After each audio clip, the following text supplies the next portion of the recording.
As you know, if you are using artificial schooling in fish, saprolegnia is more dangerous than for adult fish, because some of the fertilized eggs are containing some of the unfertilized eggs, and the unfertilized eggs are dead eggs. So saprolegnia can multiply and survive on these dead eggs, leading to demand or oxygen demand for the other healthy embryos, and lead to massive loss of the old fish in your fish hatchery. And we are enforced to make a malachite green bath for just 30 seconds with 0.1 to 0.2 malachite green, because malachite green is highly fatal to saprolegnia, to prevent the loss of these eggs. Here in your research, you told that the complete cure is after 8 days. What about the eggs? The eggs hatch in 3 days. Okay? If they are infected with saprolegnia, can I use this boric acid in this concentration for eggs, or I have to reduce the concentration? I have to increase the time of exposure. I have to decrease the time of exposure. What about the treatment of the fish eggs in the fish hatchery with this boric acid? Thank you if you answered me. Thank you very much, Professor. You also answered some of my questions that I was faced with during this investigation on the eggs. I experimented with the eggs. Yeah. I actually lost all of them. Oh. Yes. So I think it is the same issue of saprolegnia. Yes.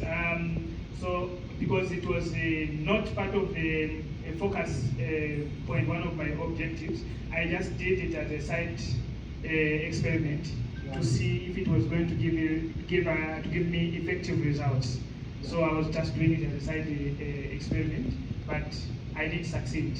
So it is one of the areas that should be, I think, be carried out to focus on the eggs, how effective it can be done, the concentration and everything. Yes, and then to do with the units where mostly the saprolegnia was occurring, in the concrete tanks, it was only coming after the fish has been handled. After we transfer the fish, because we transfer our fish every after 4 days, we move them from this tank to the next tank, we do grade, and basically average of 7 days we should be done with all the grading and transfers. So after the process of transfer and grading, we notice a lot of occurrences of some of the growth. So that is how it occurs in the concrete tanks. But the most prominent one, it occurs in the cages in the natural water. So there, sometimes when we just see a lot of occurrences, we suspend sampling. If maybe we are due for sampling, we suspend the sampling until we try to, we even minimize the feeding to make sure that they show a lot of signs of recovery, and then we go back to normal. So in the cages, it's the where it is very prominent in terms of occurrences. Yeah, in concrete tanks, try to understand this point.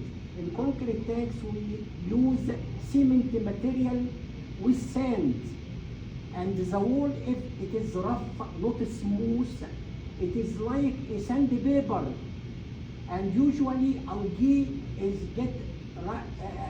adhere to this wall, and the tilapia prefer to feed on algae.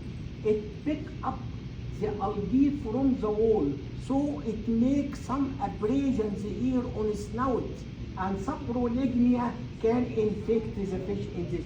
Therefore, we say saprolegnia is a type of fish culture facility dependent disease.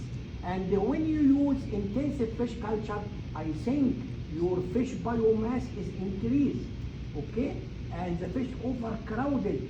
So the friction of fishes together and the wall of the concrete of the rough concrete tank is the main way for Sabroidia to infect your fish. I recommend you to continue your work to give the exact concentration and dose to eradicate Sabroidia on fish eggs in fish hatchery with this boric acid. Thank you. Professor, I don't know what you add. I have two tanks that are emptying. The other tank is smooth, the other one is rough. The smooth one, mortalities 9. The rough one is very high. So, I agree with you. Yes, Dr. Hamza. First, thank you very much for your nice presentation. You said you are a fish farmer. I'm a fish farmer. Also a fish farmer in the beginning also. I want to ask what was the temperature when these cases of Sabroidia happen? Okay, the temperatures the temperatures around 18 degrees coming down. It is very potent. Okay. From my experience, my advice to you is to avoid handling fish in this temperature. Sure, because handling fish under this temperature will surely cause losses and mortality and infection. And if you oblige to use proper disinfectant for the fish, for the tools, for the fish, for the water, to make a cover the fish, to protect the fish in this handling. This is my recommendation advice to you. Thank you. Thank you very much. We want to thank you once more. We give a clap for Roy. And I want to